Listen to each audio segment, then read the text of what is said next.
Good morning students, welcome है आप लोगों का सिनर्जी आईएएस एकेडमी पे, जहां पर हम क्लास 12th की पॉलिटिकल साइंस को डिस्कस कर रहे हैं, जिसके हमने 4 चैप्टर्स कर लिए हैं। पोस्ट इंडिपेंडेंस को हमने शुरू कर रखा है। इसके जो फर्स्ट, सेकंड और थर्ड, फोर्थ चैप्टर है हमारा वो कंप्लीट हो चुका है और आज हम उसका 5th चैप्टर करेंगे। हमने देख लिया है कि चैप्टर फर्स्ट के अंदर जो चैलेंजेस थे हमारे, सेकंड चैप्टर के अंदर हमने कांग्रेस का जो डोमिनेंस रहा है थर्ड जनरल इलेक्शन तक हमने उसको डिस्कस कर लिया है। थर्ड चैप्टर के अंदर हमारे पास क्या डिस्कस किया था हमने, जो प्लानिंग थी कि इंडिया के अंदर डेवलपमेंट किस तरीके से कंटिन्यू करवानी है, हमने वो देख ली है। अब फोर्थ चैप्टर के अंदर हमने क्या किया था, इंडिया के जो एक्सटर्नल रिलेशन है, जिसके अंदर हमने चाइना के साथ जो 1962 का वॉर हुआ था, पाकिस्तान के साथ जो 1965 का वॉर हुआ था, 1971 का वॉर हुआ था, हमने उसको डिस्कस कर लिया था। आज हम आगे चलते हैं कि देखिए सेकंड चैप्टर के अंदर जब आप लोगों ने ये चीज पढ़ी कि कांग्रेस का जो डोमिनेंस है वो थर्ड जनरल इलेक्शन तक रहता है, उसके बाद में क्या हुआ कांग्रेस के साथ कि क्या क्या कांग्रेस मतलब इतने लंबे टाइम तक कब तक कंटिन्यू कर पाएगी, कब तक वो मेजोरिटी के अंदर रह पाएगी, ये सभी चीजें आज हम इस चैप्टर के अंदर डिस्कस करेंगे कि फोर्थ जनरल इलेक्शन के बाद और फोर्थ जनरल इलेक्शन से पहले हमारे पास में क्या क्या चीजें घटित हुई इंडिया के अंदर। आप लोगों को पता भी होगा कि 1964 में पंडित जवाहरलाल नेहरू की मृत्यु हो जाती है। उसके बाद में हमारे पास में कौन लीडर बनेंगे, सबसे बड़ा क्वेश्चन ये था। और उसके बाद में क्या हमारे पास में जो डेमोक्रेटिक सेटअप हमारी कंट्री के अंदर है, क्या वो सस्टेन कर पाएगा या वो कोलैप्स हो जाएगा। तो चलिए चैप्टर को शुरू करते हैं पूरी एनर्जी के साथ। ये हम देखेंगे कि नेहरू के बाद हमारे पास में पंडित जवाहरलाल नेहरू के बाद क्या हुआ, ये देखेंगे हम। कांग्रेस के अंदर जो स्प्लिट आया वो देखेंगे इस चैप्टर के अंदर। उसके बाद में कैसे इंदिरा गांधी ने कांग्रेस को लीड किया, इन सभी चीजों को हम इस चैप्टर के अंदर कॉम्प्रिहेंसिवली डिस्कस करने वाले हैं। देखिए, चैलेंजेस ऑफ पॉलिटिकल सक्सेशन कि पंडित जवाहरलाल नेहरू के बाद हमारे पास में सबसे बड़ा सवाल हमारे पास में क्या था, आफ्टर नेहरू व्हाट, कि पंडित जवाहरलाल नेहरू के बाद हमारे पास में कौन पॉलिटिकल लीडरशिप की कमांड को संभालेगा, कौन पॉलिटिकल सिस्टम को संभालेगा। और हमारे पास में सबसे बड़ा देखो, काफी सारी जो एशिया की कंट्रीज हैं जिनको उस टाइम पे इंडिपेंडेंस मिली थी, तो जैसे पाकिस्तान जैसी कंट्रीज के अंदर क्या हो रहा था कि मान लो कि एक लीडर अच्छे से डेमोक्रेसी का सेटअप करना चाहता है, लेकिन जैसे ही उस लीडर की मृत्यु होती है उसी तरीके से उस कंट्री के अंदर डेमोक्रेसी भी खत्म हो जाती है। तो हमारे पास में सबसे बड़ा सवाल हमारी कंट्री के अंदर भी ये था कि क्या डेमोक्रेटिक सक्सेशन जो है वो कंटिन्यू हो पाएगा, कि क्या हमें एक ऐसे लीडर मिल पाएंगे जो डेमोक्रेसी के प्रिंसिपल्स को हमारी कंट्री के अंदर स्ट्रेंथन कर सके, या फिर हमारी कंट्री के अंदर आर्मी का रूल आ जाएगा। तो इन सभी चीजों को हम डिस्कस करेंगे कि पंडित जवाहरलाल नेहरू के बाद किन्हीं लीडर को चूज किया गया, क्यों जो 1960 है उसको डेंजरस डेकेड बोला गया, इन सभी चीजों को हम इस चैप्टर के अंदर डिस्कस करेंगे। चलते हैं फ्रॉम नेहरू टू शास्त्री। यहां से आपको हेडिंग से ही समझ में आ रहा होगा कि पंडित जवाहरलाल नेहरू के बाद हमारे पास में जो लाल बहादुर शास्त्री है उनको प्राइम मिनिस्टर बनाया जाता है। जो उस टाइम के कांग्रेस के हमारे पास में प्रेसिडेंट थे के कामराज, उन्होंने और जो कांग्रेस के अंदर और लीडर्स थे उन्होंने कंसेंसस बेसिस पे, देखिए कंसेंसस बेसिस पे ये डिसाइड किया था कि पंडित जवाहरलाल नेहरू के बाद हमारे पास में लाल बहादुर शास्त्री को प्राइम मिनिस्टर बनाया जाएगा। क्योंकि देखिए पंडित जवाहरलाल नेहरू के कैबिनेट के अंदर लाल बहादुर शास्त्री ने as a cabinet minister Uttar Pradesh से काफी साल तक सर्व किया था। और एक टाइम का वहां पे एक टाइम का एक वाकया ये हुआ था कि जब एक रेलवे एक्सीडेंट हुआ था तो उस टाइम पे लाल बहादुर शास्त्री ने अपनी अकाउंटेबिलिटी दिखाने के लिए अपनी पोस्ट से रिजाइन कर दिया था।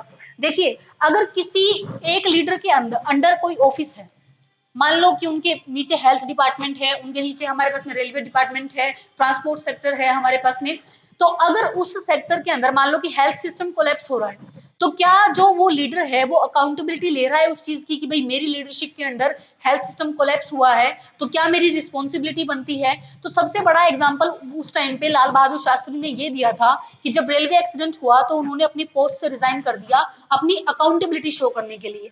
बहुत ही सिंपल हमारे पास में लीडर है, his simplicity and his commitment to principles, इन दो कैरेक्टरिस्टिक्स को देखे जो के कामराज थे और जो कांग्रेस के और लीडर्स थे, उन्होंने लाल बहादुर शास्त्री को कंसेंसस बेसिस पे हमारे पास में इलेक्ट किया था। ठीक है, आप इस वर्ड को याद रखिएगा कि के कामराज और जो भी कांग्रेस की जो पार्टी के मेंबर्स हैं वो सभी चाहते थे कि लाल बहादुर शास्त्री को प्राइम मिनिस्टर बनाया जाए, और जो कि हमने किया भी। लाल बहादुर शास्त्री का हमारे पास में इरा देखते हैं अब हम कि कैसे उन्होंने उन चीजों को कंटिन्यू किया है, उनका पॉलिटिकल सिस्टम कैसा रहा है। देखिए लाल बहादुर शास्त्री जो हैं प्राइम मिनिस्टर रहे हैं 1964 से 1966 तक। इस टाइम पीरियड तक वो हमारे पास में, सिर्फ आप सोच के देखो कि जब हमारे पास में पंडित जवाहरलाल नेहरू ने 1947 से, मान लो कि 1951 में फर्स्ट जनरल इलेक्शन हुए थे, उससे लेके 64 तक सर्व किया है, इतने लंबे टाइम तक सर्व किया है, तो सिर्फ जो लाल बहादुर शास्त्री, अभी तो हमने देखा कि कितने अच्छे लीडर थे, कितने अच्छे उनके प्रिंसिपल्स की कमिटमेंट थी, कितना अकाउंटेबिलिटी वो अपने ऑफिस के लिए रखते थे, फिर भी वो सिर्फ 2 साल ही हमारे पास में कंटिन्यू क्यों कर पाए थे? क्योंकि 1965 के अंदर, लास्ट चैप्टर में हम ये पढ़ चुके हैं कि 1965 के अंदर हमारा पाकिस्तान के साथ वॉर हुआ था और उसका एग्रीमेंट जो है वो ताशकंद में हुआ था। कल हमने ये देखा था कि ताशकंद एग्रीमेंट जो है वो उज्बेकिस्तान की जो कैपिटल है उसके अंदर साइन हुआ था, और जो यहाँ पे जो हमारे लीडर थे लाल बहादुर शास्त्री, उनकी मृत्यु हो जाती है 10 जनवरी को, 10 जनवरी 1964 को, 1966 में, सॉरी, ये 64 में तो उन्होंने ऑफिस ही होल्ड किया था, तो 10 जनवरी हमारे पास में 1966 की उनकी मृत्यु हो जाती है, आकस्मिक मृत्यु, हमें नहीं, उसके ऊपर भी काफी सारी थ्योरीज हैं।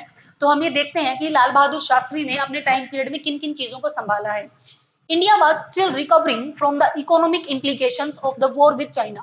हमने देखा कि 1962 में चाइना के साथ वॉर चल रहा था, उनको अच्छे से थोड़ा सा जितना भी काउंटर कर सके हमारे पास में लाल बहादुर शास्त्री जी, उन्होंने किया। जो फेल्ड मॉनसून, देखिए ये रीजंस आप हाईलाइट कर लीजिए, क्योंकि यही रीजंस आपसे पूछे जाएंगे कि उस टाइम पे इंडिया की सिचुएशंस कैसी थी। देखो, वॉर विद चाइना एक ये हमारे पास में उस टाइम की चैलेंज था हमारे पास में।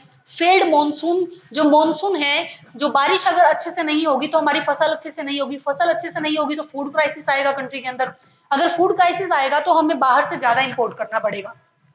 ड्रॉट आया हमारे उस टाइम पे, serious food crisis presented a grave challenge, ये उस टाइम पे चैलेंजेस रहे हैं लाल बहादुर शास्त्री के सामने। As discussed in the previous chapter, the country also faced a war with Pakistan in 1965। हमने देख लिया है कि 1960 के इरा में सबसे पहले हमारे पास में 1962 में वॉर होता है, उसके बाद में 1965 में हमारा पाकिस्तान के साथ वॉर होता है। जिन चीजों को चल के हमारे पास में इतनी सारी समस्याएं हुई, कंट्री के अंदर फूड क्राइसिस आ गया, उन चीजों को संभालना एक टाइप से एक चैलेंज उभर के आया था। देखिए, इसी वजह से हमारे पास में लाल बहादुर शास्त्री ने ये स्लोगन भी दिया था, जय जवान जय किसान, क्योंकि किसान उस टाइम पे लोगों को फूड प्रोवाइड कर रहे थे, और जवान जो है 1962 के वॉर में और 1965 के वॉर में शहीद हो रहे थे। तो कंट्री की कंडीशन उस टाइम पे थी वो इस टाइप की थी, इसीलिए उन्होंने ये नारा दिया, जय जवान जय किसान। आगे चलते हैं अब, फ्रॉम शास्त्री टू इंदिरा गांधी। अभी हम देखेंगे, हमने देख लिया है कि जो टाइम पीरियड रहा है लाल बहादुर शास्त्री का वो 64 से 66 तक रहा है। क्यों रहा है? क्योंकि 66 के में ताशकंद में जो एग्रीमेंट साइन हो रहा था उस टाइम पे उनकी मृत्यु हो गई थी। देखिए, जैसे पंडित जवाहरलाल नेहरू के बाद हमारे पास में ये क्राइसिस आया था कि कौन पॉलिटिकल सिस्टम के अंदर, कि पंडित जवाहरलाल नेहरू के बाद कौन कंट्री को सर्व करने वाला है। हमने देखा कि के कामराज और उनके जो लीडर थे, उन्होंने कांग्रेस के, उन्होंने कंसेंसस बेसिस पे लाल बहादुर शास्त्री को फिक्स कर दिया था कि ये प्राइम मिनिस्टर बनेंगे। इस पे कोई डिबेट डिस्कशन नहीं हुई थी, किसी ने भी इस चीज का अपोजिशन में नहीं आए थे। लेकिन लाल बहादुर शास्त्री के बाद हमारे पास में 2 फेस थे, मोरारजी देसाई एंड इंदिरा गांधी, कि इन दोनों में से किसको प्राइम मिनिस्टर बनाया जाए। देखो, वहां पे कंसेंसस था तो पॉलिटिकल स्टेबिलिटी रही कंट्री के अंदर, लेकिन यहाँ हमारे पास में काफी सारे इश्यू सामने आए कि मोरारजी देसाई को हमारे पास में प्राइम मिनिस्टर बनाया जाए या इंदिरा गांधी को प्राइम मिनिस्टर बनाया जाए। क्योंकि जो हमारे पास में मोरारजी देसाई हैं, उन्होंने chief minister, as a chief minister of Bombay serve किया था, किनकी कैबिनेट के अंदर, जो पंडित जवाहरलाल नेहरू उस टाइम पे रहे थे महाराष्ट्र और गुजरात के अंदर, उस टाइम पे मोरारजी देसाई ने क्या सर्व किया था, एज अ चीफ मिनिस्टर भी वो बॉम्बे के रह चुके हैं। इसी तरीके से इंदिरा गांधी जो थी वो पंडित जवाहरलाल नेहरू की बेटी थी, और उनका भी Congress president in the past and also been the union minister for the information in the Shastri's cabinet. देखिए, जो सीएम कौन रहा है, जो सीएम रहा है बॉम्बे का, वो हमारे पास में मोरारजी देसाई है, और जो इंदिरा गांधी है वो इंफॉर्मेशन मिनिस्टर रही थी लाल बहादुर शास्त्री की कैबिनेट के अंदर। तो दोनों ही हमारे पास में, जैसे हमने देखा था कि पहले लाल बहादुर शास्त्री ने भी पंडित जवाहरलाल नेहरू की कैबिनेट में सर्व किया था, इसी टाइप से जो 2 आज के टाइम पे हमारे पास में ऑप्शन थे उस टाइम पे, मोरारजी देसाई और इंदिरा गांधी। ऐसी बात नहीं है कि दोनों फ्रेशर्स थे, उन्होंने भी पॉलिटिकल सिस्टम के अंदर अपनी स्टेबिलिटी एक टाइप से बना रखी है, वो सीएम रह चुके हैं और वो इंफॉर्मेशन मिनिस्टर रह चुकी है। तो देखिए, उस टाइम पे जो एक कांग्रेस का ग्रुप था जिसे हम सिंडिकेट्स बोलते हैं, सिंडिकेट सिंडिकेट हम किसे बोलते हैं? जो कांग्रेस के अंदर हमारे पास में सीनियर लीडर्स हैं, जो सीनियर लीडर्स हैं उनके ग्रुप को हमारे पास में क्या बोला जाता है? सिंडिकेट बोला जाता है। तो इन सिंडिकेट्स ने क्या सोचा कि इंदिरा गांधी को तो इतनी नॉलेज भी नहीं है, इतना उनका पॉलिटिकल बैकग्राउंड भी नहीं रहा है, तो हम क्या करते हैं, इंदिरा गांधी को as a prime minister elect करते हैं और जो भी वो काम करेगी फिर वो हमसे पूछ पूछ के करेगी। समझ रहे हो? क्योंकि इंदिरा गांधी का तो इतना एक्सपीरियंस नहीं रहा है पॉलिटिक्स के अंदर, क्योंकि वो तो एक टाइम पे उनके फादर की डेथ हो गई है, उसके बाद उन्होंने थोड़ा सा ये सोचा कि कमांड संभालने का, बीच में लाल बहादुर शास्त्री जी भी आए हैं। तो सिंडिकेट्स ने क्या चाहा कि हम जो हमारे पास में इंदिरा गांधी है उसको प्राइम मिनिस्टर बनाते हैं और जो भी हम कहेंगे फिर वो बंदी वो ही करेगी, क्योंकि उनका तो इतना एक्सपीरियंस नहीं है। इसमें हम क्या देखते हैं, जो union minister for the information जो है शास्त्री की कैबिनेट में इंदिरा गांधी रह चुकी थी। लेकिन देखो यहाँ पे मैंने वहां पे एक वर्ड आपको हाईलाइट करवाया था, कंसेंसस। जब लाल बहादुर शास्त्री जी को चूज किया गया था तो कांग्रेस की पार्टी के अंदर हमारे पास में क्या था? कंसेंसस था। लेकिन यहाँ पे कंसेंसस नहीं था, ठीक है। कुछ लोग जो है वो मोरारजी देसाई को चाहते थे और कुछ लोग हमारे पास में इंदिरा गांधी को चाहते थे कि वो उसके अंदर पावर के अंदर आए। लेकिन देखते हैं हम कि Indira Gandhi defeated Morarji Desai by securing the support of more than 2/3 of the parties MP. जो कांग्रेस के अंदर इलेक्शन होता है फिर उस टाइम उसमें से 2/3 जो वोट्स हैं वो इंदिरा गांधी को मिलते हैं और हमारे पास में नेक्स्ट प्राइम मिनिस्टर की दौड़ में कौन आ जाती है? इंदिरा गांधी आ जाती है। नेक्स्ट चलते हैं हम। अब ये देखिए आप,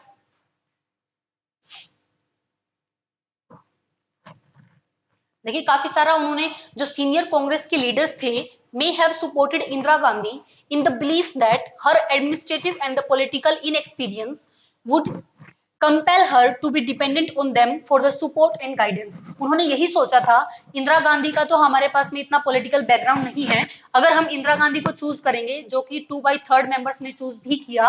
उन्होंने क्या चाहा था कि ये इतनी इनएक्सपीरियंस लेडी है तो ये सारे काम हमसे पूछ पूछ के करेगी, तो एक टाइप से पपेट की तरह यूज करेंगे हम इंदिरा गांधी को। लेकिन इंदिरा गांधी ने ऐसा नहीं किया। आगे हम देखते हैं, Indira Gandhi had to lead a party in the Lok Sabha elections around the time the economic situation in the country had further deteriorated, adding to her problems। देखो, जो उस टाइम के रीजंस हमने देख लिए हैं, आपसे किसी भी टाइप का क्वेश्चन पूछा जाएगा उनमें आप ये चीजें मेंशन कर सकते हो कि इंडिया की उस टाइम पे सिचुएशन कैसी थी। हमने देखा कि फूड क्राइसिस था कंट्री के अंदर, फूड क्राइसिस था, बैड मॉनसून का हमने देखा है कि भाई बैड मॉनसून रहा है उस टाइम पे, बैड मॉनसून। उसके बाद में हमारे पास में जो इंपोर्ट करना पड़ा है हमें फूड, उसकी वजह से हमारे फॉरेन रिजर्व्स जो हैं वो भी डिप्लीट हुए हैं, उनमें भी हमारे टाइप से कमी आई है। ये रीजंस रही हैं कुछ। आगे थोड़ा सा इंदिरा गांधी के बारे में इन्होंने दे रखा है, उसको हम देख लेते हैं।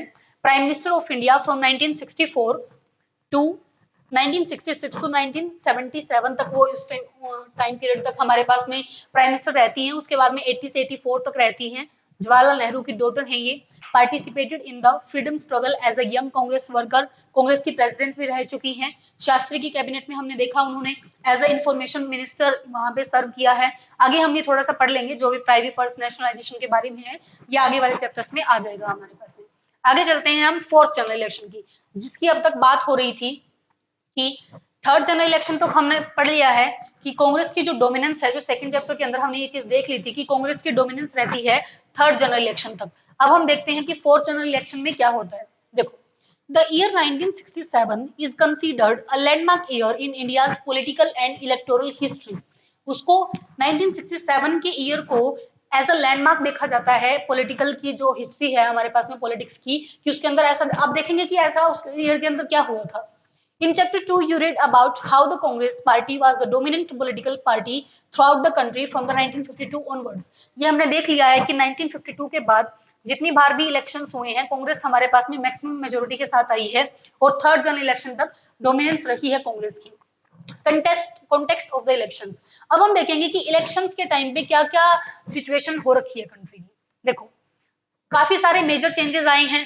दो प्राइम मिनिस्टर्स की डेथ हो चुकी है हमारे पास में, पहले पंडित जवाहरलाल नेहरू की, उसके बाद में लाल बहादुर शास्त्री की had died in the quick succession, and the new prime minister who was being seen as the political noise had been in office for less than a year You will recall from the discussion in the chapter 3 and in the previous section of this chapter that the period was fraught with the grave economic crisis.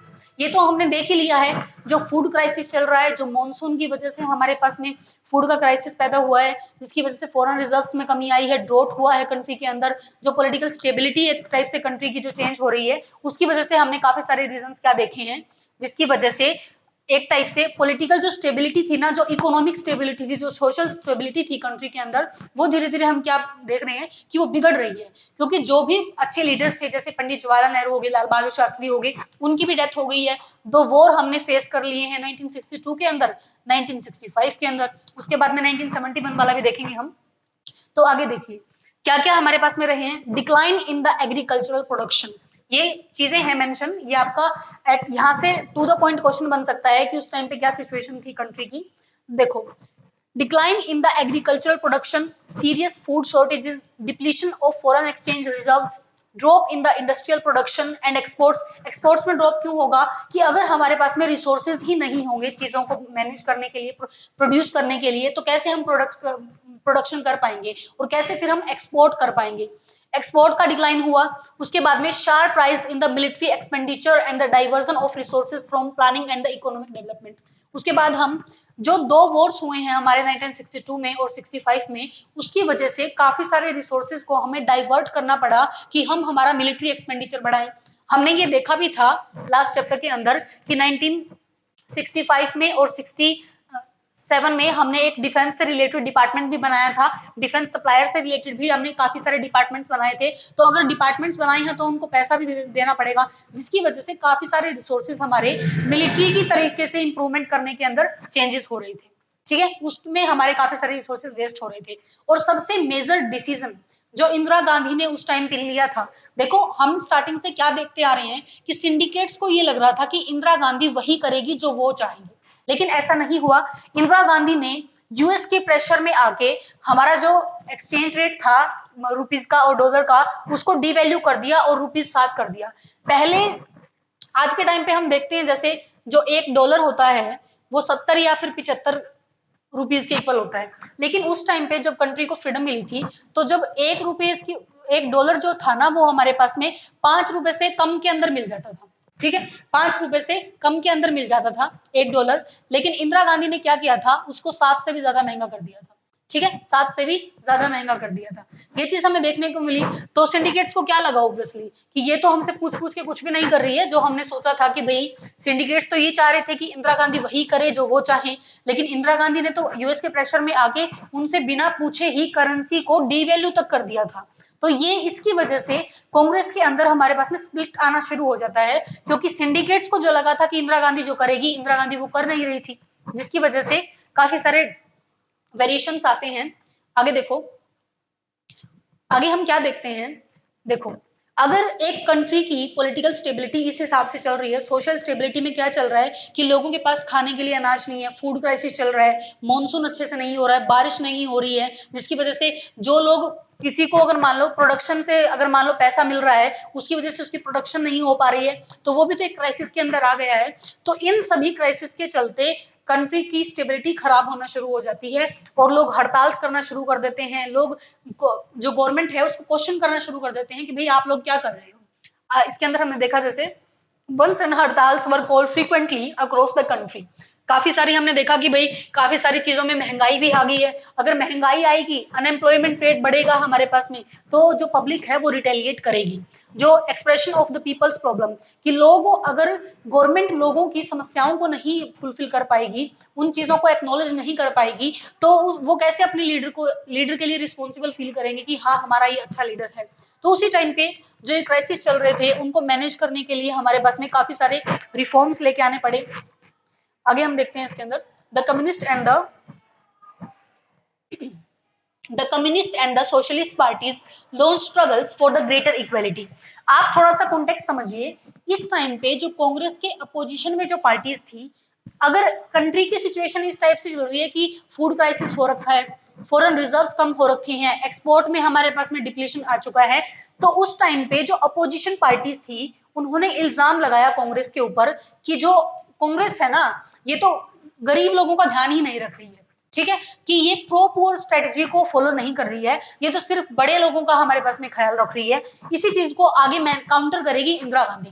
इसको याद रखना कि इस time पे जो political stability country की के अंदर जो चेंजेस आए हैं, जो हिंदू मुस्लिम के राइट्स उस टाइम पे हो रखे थे, और जो कम्युनिस्ट पार्टीज हैं, जो दूसरी अपोजिशन पार्टीज हैं, उन्होंने कांग्रेस के ऊपर ये इल्जाम लगाया था कि कांग्रेस जो है वो पुअर्स के लिए हमारे पास में कुछ नहीं कर रही है, जिसका आगे जवाब हमारे पास में इंदिरा गांधी देखी। आगे हम देखते हैं नॉन कांग्रेसिज्म। नॉन कांग्रेसिज्म देखो क्या है। जो भी देखो इतनी सारी सिचुएशंस कंट्री की चल रही हैं कि भाई अच्छे से काम नहीं हो रहा है, फूड क्राइसिस चल रहा है, मॉनसून खराब है, एक्सपोर्ट्स में डिप्लीशन हो चुका है, फॉरेन रिजर्व्स कम हो चुके हैं। तो इन सभी मुद्दों को लेके हमारे पास में जो दूसरी अपोजिशन पॉलिटिकल पार्टीज थी, उन्होंने एक आइडियोलॉजी बनाई कि हम सिर्फ कांग्रेस को डिफीट करना है हमें। ठीक है, कि कांग्रेस जो है वो गरीबों के लिए काम नहीं कर रही है। इसी टाइप की जो आइडियोलॉजी निकल के आई है अपोजिशन की पार्टी से, उस आइडियोलॉजी का नाम क्या है? नॉन कांग्रेसिज्म, कि हम कांग्रेस को बाइकआउट करेंगे और जो भी समस्याएं हैं लोगों की वो रिजोल्व करने की कोशिश करेंगे। आगे हम देखते हैं जैसे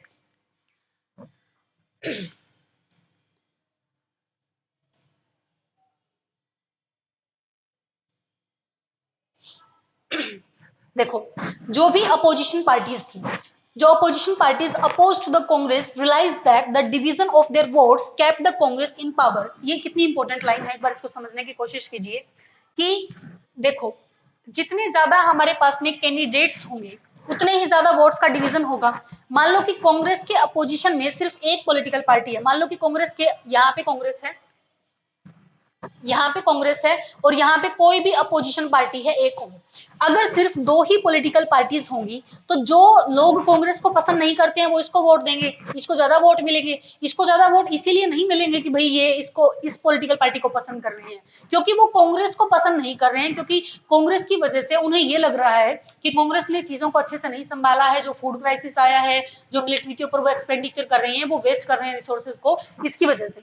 लेकिन अगर ये लगा लो, अगर एक से ज्यादा पॉलिटिकल पार्टी होगी अपोजिशन के अंदर अगर तीन पॉलिटिकल पार्टी होगी, तो जो वोट कांग्रेस को नहीं मिल रहे वो इसको मिल रहे हैं, इसको मिल रहे हैं, इसको मिल रहे हैं, जिसकी वजह से वोट्स का डिवीजन हो चुका है और किसी भी एक पॉलिटिकल पार्टी को मेजोरिटी नहीं मिल पा रही है।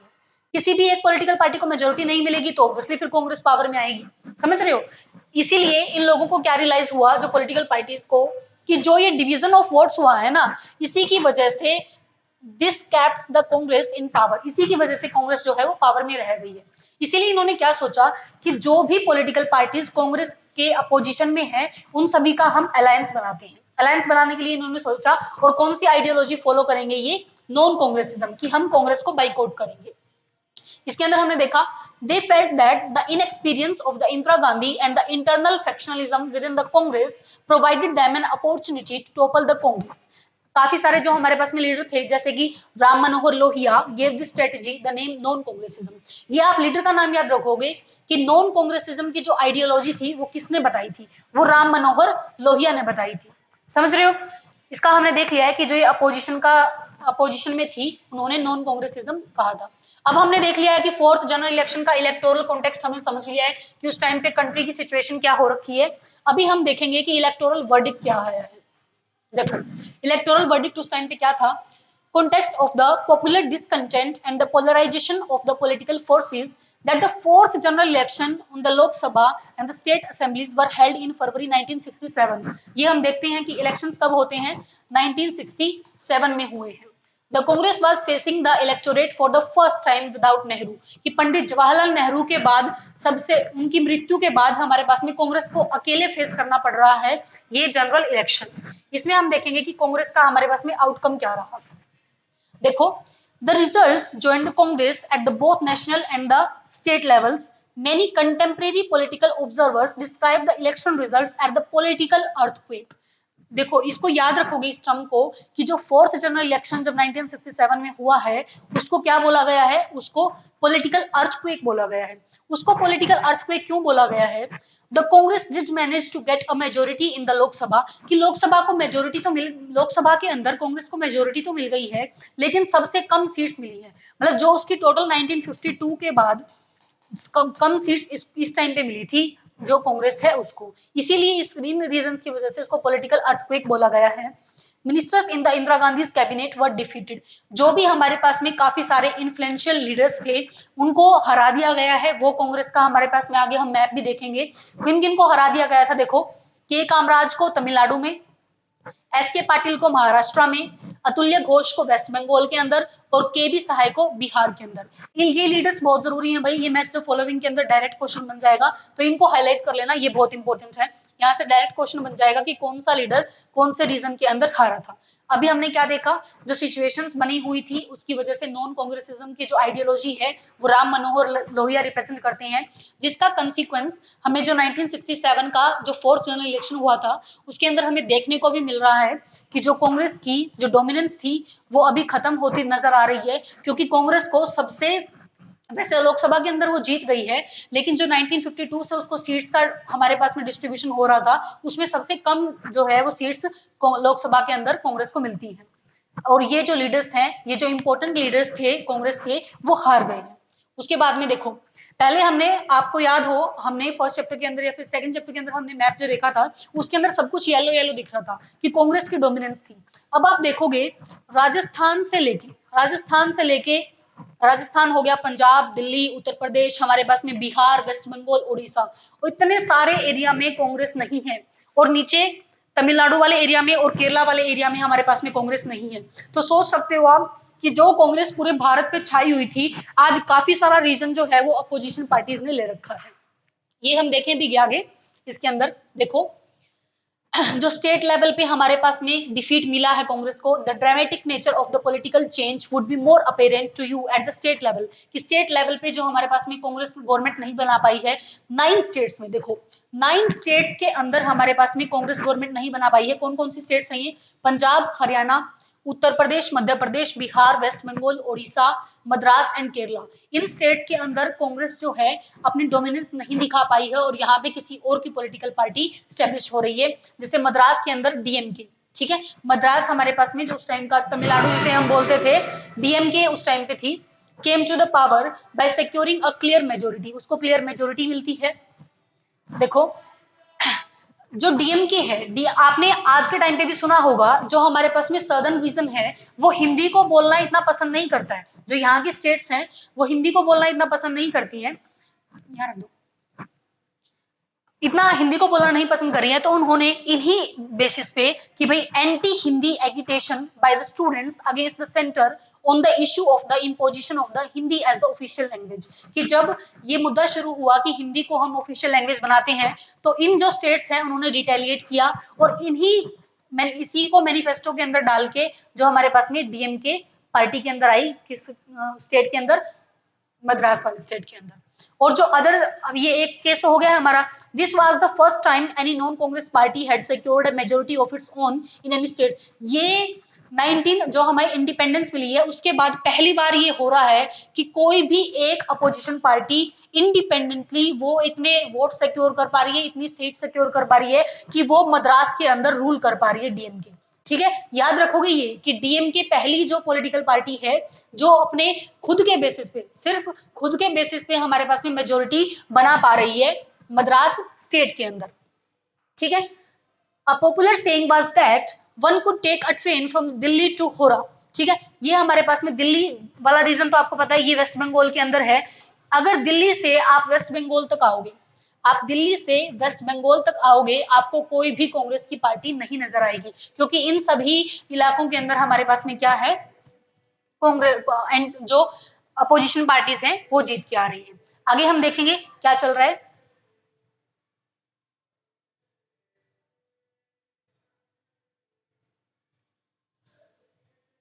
अभी देखेंगे हम कोलिशन वाला, ये बहुत इंपॉर्टेंट है, इसको आप अच्छे से पढ़ोगे। इसके अंदर देखो क्या है, देखो, the elections of 1967 brought into the picture the phenomena of the coalition। यहाँ पे कोलिशन बनना शुरू होता है क्योंकि देखो काफी सारी अपोजिशन पार्टीज निकल के आ रही है ना, तो वो इतनी मजबूत है कि वो इतनी सारी सीट्स अपने पास में सिक्योर कर पाए कि वो कांग्रेस को हरा सके, लेकिन वो कांग्रेस को चाहते भी नहीं है, तो क्या कर रहे हैं, वो कोलिशन बना रहे हैं, दो अपोजिशन पार्टीज कोलिशन बना रही है ताकि वो कांग्रेस को डिफीट कर सके। इसमें हम देखेंगे सबसे जो इंपॉर्टेंट हमारा कोलिशन है, since no single party had got majority, Samyukta Vidhayak दल हमारे पास में जो एक कोalition निकल के आ रहा है, इसको याद रखोगे आप। संयुक्त विधायक दल हो गया एक तो SVD, that supported non Congress governments, जो नॉन कांग्रेस गवर्नमेंट्स को सपोर्ट करता है।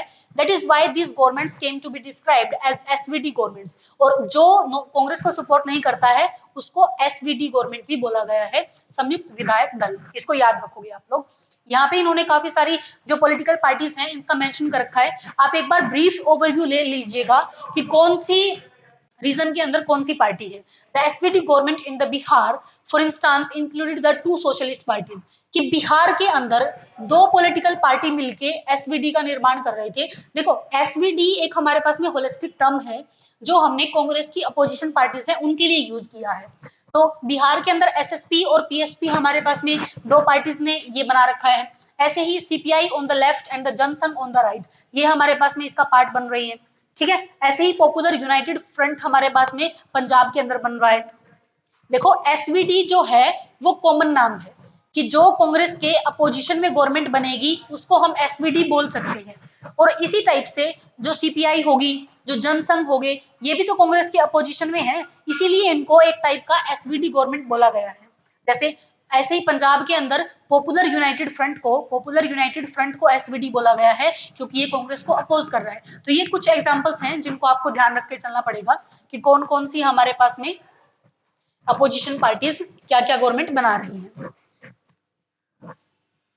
ये हमारे पास में कार्टून है जिसको हम अलग से एक वीडियो के अंदर कंप्लीट कर लेंगे। अभी हमारे पास में क्या मुद्दा आया है, डिफेक्शन का। आप लोगों ने सुना भी होगा कि डिफेक्शन हमारे पास में क्या है कि जब एक कैंडिडेट को, मान लो कि एक कैंडिडेट को हमने इस कोई भी एक पॉलिटिकल पार्टी है उससे चूज करके भेजा है, लेकिन ये रिप्रेजेंटेटिव हमने जो चूज करके भेजा है ये कैबिनेट में जाने के बाद अपनी पॉलिटिकल पार्टी को ही चेंज कर लेता है। बताओ, हमने तो इसको वोट ये समझ के दिए थे कि ये एक पॉलिटिकल पार्टी से बिलोंग कर रहा है, उसके बाद में अगर वो अपनी पॉलिटिकल पार्टी को एज अ बी में, अगर मान लो कि बी पार्टी में चला गया, तो वो एक टाइप से जो रिप्रेजेंटेटिव जो बंदों ने उसको चूज करके भेजा है उनके साथ तो ये गलत हो गया ना। तो ये इस टाइम पे 1967 में हमें ये देखने को मिल रहा था कि काफी सारे लीडर्स ये काम कर रहे थे। ठीक है, जो देखो हरियाणा हो गया, मध्य प्रदेश हो गया, उत्तर प्रदेश हो गया, इन रीजन्स के अंदर हमारे पास में ये काफी लार्ज लेवल पे हो रहा था डिफेक्शन, कि एक आदमी दूसरी पॉलिटिकल पार्टी के अंदर जा रहा था। इसके लिए एक फ्रेज भी यूज किया जाता है, आया राम गया राम। देखो आया राम गया राम क्यों बोला जाता है इसे, ये एक हमारे पास में गयालाल जो है वो हरियाणा के अंदर एक लीडर थे। गयालाल जो एमएलए थे हरियाणा से, जो 14-15 दिनों के अंदर हमारे पास में 3 बार पॉलिटिकल पार्टी को चेंज करते हैं। ठीक है, तो एक बार किसी एक लीडर ने मजाक में पूछा कि गयाराम तो आपकी पॉलिटिकल पार्टी से चला गया है ना, तो उन्होंने मजाक में कहा कि अभी गयाराम जो है वो गयाराम नहीं है, वो आयाराम हो गया है, उसने अपनी पॉलिटिकल पार्टी दोबारा चेंज कर ली है। तो इसीलिए ये फ्रेज हमारे पास में निकल के आया था, आया राम गया राम। इसको याद रखोगे कि ये डिफेक्शन से रिलेटेड है। उसके बाद आ जाओ स्प्लिट इन द कांग्रेस। देखो अभी हमने देख लिया है कि सबसे पहले जब इंदिरा गांधी को चूज करके ही भेजा था, तभी हमारे पास में काफी सारे लीडर्स ने क्या सोचा था कि हम तो इंदिरा गांधी को एक पपेट रूलर बनाएंगे और जो हम कहेंगे इंदिरा गांधी वही करेगी। लेकिन ऐसा नहीं हुआ, जिसकी वजह से एक कांग्रेस के अंदर हमारी स्टेबिलिटी खराब हुई 1967 के इलेक्शंस में। But with reduced majority and the lost power in many states, हमने देख लिया कि कांग्रेस ने 9 स्टेट्स के अंदर इलेक्शंस लूज कर दिए हैं। इसी टाइप से कोalition गवर्नमेंट्स का हमारे पास में रोल शुरू होता है कि जो अपोजिशन की पार्टीज हैं वो कोalition बना लेती हैं। इंदिरा वर्सेस द सिंडिकेट, ये मैंने आप लोगों को एक्सप्लेन कर दिया है कि जो सिंडिकेट्स चाहते थे कि इंदिरा गांधी हमारे अकॉर्डिंग काम करे, लेकिन इंदिरा गांधी अपने अकॉर्डिंग काम कर रही थी। ये हमने जो डिवैल्यूएशन देखा है 5 रुपए से 7 रुपए तक, ये भी इंदिरा गांधी ने बिना सिंडिकेट्स के पूछे ही किया था। आगे देखो द कांग्रेस सिंडिकेट। देखो सिंडिकेट किसे कहा जाता है, सिंडिकेट्स हमारे पास में जो कांग्रेस के अंदर उस टाइम पे जो कांग्रेस के अंदर हमारे पास जो सीनियर लीडर्स थे उनके लिए ये टर्म यूज की गई है सिंडिकेट। आप इसको पढ़ सकते हो एक बार। Syndicate was the informal name given to a group of Congress leaders who were in control of the party's organization। इसमें कौन कौन से लीडर्स हैं, देखो चीफ मिनिस्टर के कामराज हैं, के कामराज हैं, former chief ministers of Tamil Nadu and then the president of the Congress party थे। It included powerful state leaders. कौन कौन से, देखो सिंडिकेट के अंदर कौन कौन से हमारे पास में पॉलिटिकल लीडर्स हैं, आप थोड़ा सा याद रखोगे। ये एक तो के कामराज हमने देख लिया है, उसके बाद में हमने एस के पाटिल देख लिया है जो बॉम्बे सिटी से थे। और उसके बाद में नीलम कप्पा जो ये थे, ये भी हमारे पास में इसके अंदर है। नीलम संजीवा रेड्डी जो है वो भी, आगे हम इनका स्प्लिट भी देखेंगे प्रेसिडेंशियल इलेक्शन में, वहां भी आपको ये वर्ड आएगा नीलम संजीवा रेड्डी। ये भी हमारे पास में सिंडिकेट्स का पार्ट है। तो आप एक बार इसको पढ़ लीजिएगा कि कौन कौन से हमारे पास में सिंडिकेट का पार्ट बन रहे हैं, और जो इसके अंदर जो ये टर्म्स लिखी हुई है ना, ये आपको आगे क्लियर हो जाएंगी चैप्टर के अंदर कि ये क्या है।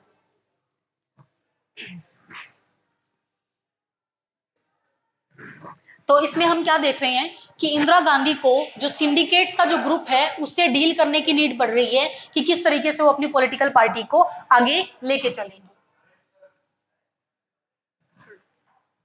आगे देखो इसके अंदर Indira Gandhi 10 faced 2 challenges, 2 challenges थे इंदिरा गांधी के पास। कौन कौन से चैलेंजेस थे?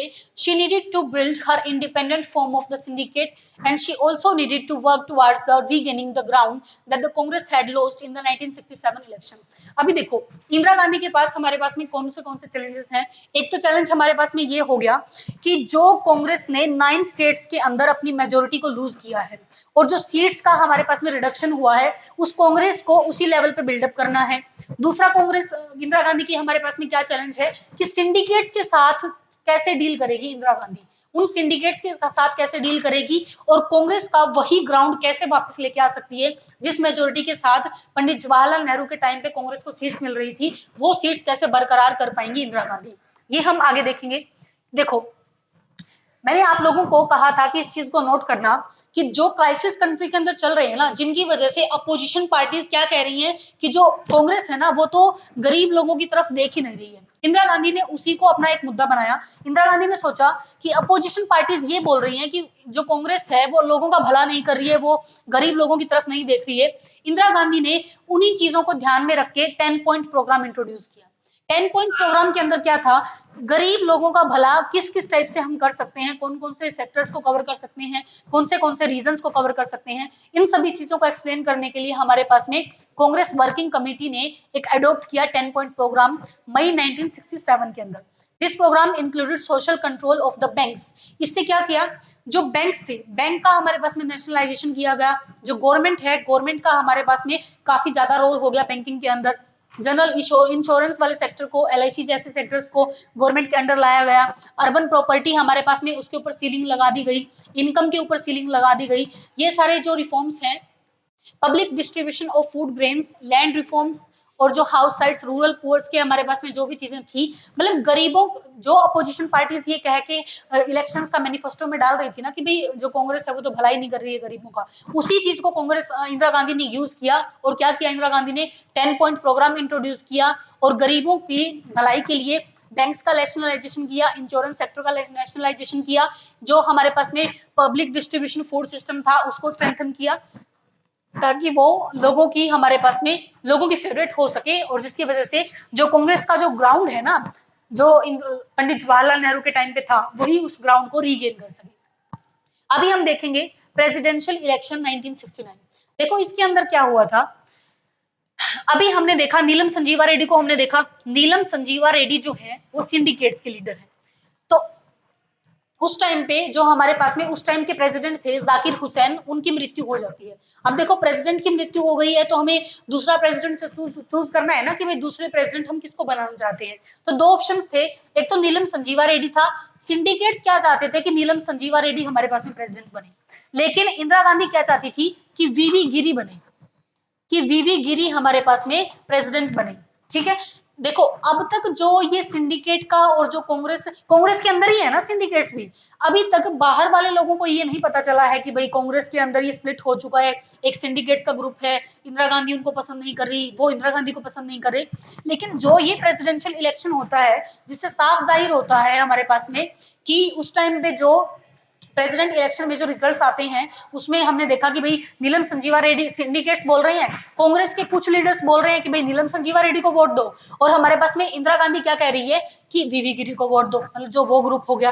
तो इसके अंदर हमारे पास में काफी सारी कंटेंशन सामने आती हैं कि जो वाइस प्रेसिडेंट थे वीवी गिरी, कि हम उनको वोट दें। तो इससे लोगों को पता चल जाता है कि भाई कांग्रेस के अंदर स्प्लिट आ चुका है। ठीक है, अब तक लोगों को हमारे पास में ये आइडिया नहीं था कांग्रेस के अंदर ही ये चीजें चल रही थी, लेकिन प्रेसिडेंट का जो इलेक्शन होता है जिसमें 2 कैंडिडेट्स, कांग्रेस जो है वही 2 कैंडिडेट्स हमने हमारे पास में लेके आ रही है, जिसकी वजह से क्या चीजें आती है कि कांग्रेस के अंदर एक स्प्लिट आ चुका है। ये आप एक इम्पोर्टेंट हमारे पास में ये इंपॉर्टेंट है, इसको थोड़ा नोट डाउन करोगे आप।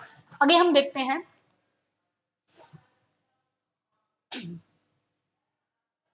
जो प्रेसिडेंशियल इलेक्शन थे, देखो एक विप जारी की जाती है कांग्रेस एमपीज को देख के कि भाई आप नीलम संजीवा रेड्डी के फेवर में वो कीजिए, और इंदिरा गांधी, देखो इस वर्ड को नोट करोगे, Indira Gandhi requisitioned a special meeting of the, जो हमारे पास में ऑल इंडिया कांग्रेस कमेटी थी उसकी मीटिंग बुलाती है, और वो कहती है कि आप अपनी अंतरात्मा से वोट दीजिए, कॉन्शियस वोट, कि जो आपकी अंतरात्मा बोल रही है ना कि आप इस लीडर के फेवर में वोट डालिए, आप वो काम कीजिए।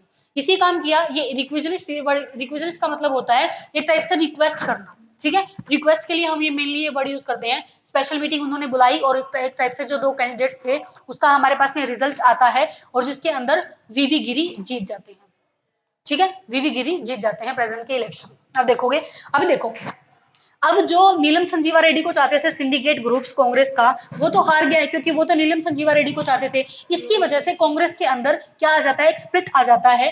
जो नीलम संजीवा रेड्डी को चाहते थे उन्होंने कांग्रेस ओ, मतलब जो ओरिजिनल थी ऑर्गेनाइजेशन थी, और जो रिक्विजिलिस्ट वर्ड को देख के इंदिरा गांधी के साथ जो बंदे जुड़े हुए थे कांग्रेस के, उन्होंने क्या कहा, कांग्रेस आर, उसको क्या पार्ट डिवाइड किया, कांग्रेस आर डिवाइड किया हमारे पास में। जो अब हमने क्या देखा कि कांग्रेस को 2 पार्ट्स में डिवाइड कर दिया गया है, एक कांग्रेस ओ और एक कांग्रेस आर।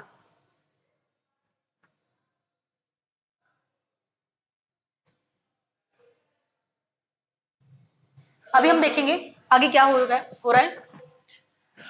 देखो ये मैंने आप लोगों को बता दिया है कि कांग्रेस ऑर्गेनाइजेशन और कांग्रेस रिक्विजिलिस्ट, ये 2 पार्ट्स में स्प्लिट हो जाती है कांग्रेस। उसके रीजंस भी हमने देख लिए हैं कि जो प्रेसिडेंशियल इलेक्शन हुआ था जिसकी वजह से 2 कैंडिडेट्स हमारे पास में चूज होके आए हैं, कि कौन कौन से, ये हो गया है हमें यहाँ तक क्लियर। आगे चलते हैं हम। देखो जब हमने फर्स्ट चैप्टर को डिस्कस किया था तब हमने ये चीज देखी थी कि उस टाइम के जो भी प्रिंसली स्टेट्स इसका पार्ट बनना चाहते थे इंडिया का, उनको एक टाइप से पैसा दिया गया था कि आप अपनी सत्ता को हमारे हाथ में दीजिए, इंडिया की सरकार के हाथ में दीजिए, और आप लोगों को एक टाइप से पेंशन मिला करेगी। उस पेंशन को भी, उस पैसों को भी इंदिरा गांधी ने प्राइवेट पर्स को खत्म कर दिया था भाई, ठीक है। उस प्राइवेट पर्स को क्यों खत्म कर दिया था, कि क्योंकि थोड़ी सी डिस्टर्बेंस हो रखी है, तो हम क्या करते हैं, जो भी हमारा पास में पार्ट रह गया है उसको नेक्स्ट लेक्चर के अंदर कंप्लीट करते हैं, ठीक है। मिलते हैं नेक्स्ट लेक्चर में, तब तक आप जितना चैप्टर यहाँ तक हो गया है आप उसको रिवाइज कीजिए। Thank you.